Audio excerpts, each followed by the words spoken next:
Okay, so you can create items on this machine. They call PLUs. So to enter a PLU on the system, you're gonna press on settings. Then you go to PLU. From there, to add a PLU, you're gonna press on the plus button here on the top. And then you're gonna add the name here on description. So let's say we're creating a hot dog. And then if you have a barcode, you can actually scan a barcode here by pressing on barcode and scanning your product, right?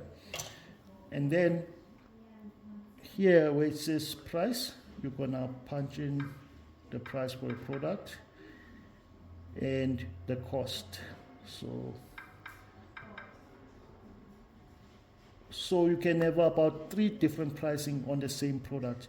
The price will change depending on how it's ordered. For example, if it's ordered via takeaway, dine-in, or online, or it can also change based on the customer. So you can actually create customers, or should I say customer accounts on this system, and then choose which price will be applied to that particular customer. And then after, when you're done with that, you're gonna press on price control. Here on price control, you have 3 options. So you have preset, which means that your items can be sold without changing the price. Open means that while the item is being sold, the price can be changed by your cashiers. Open, 0 possible, means that the price can be changed and you can also give the item away for 0 price. Right? And then under stock, this is where you're gonna enter your initial stock.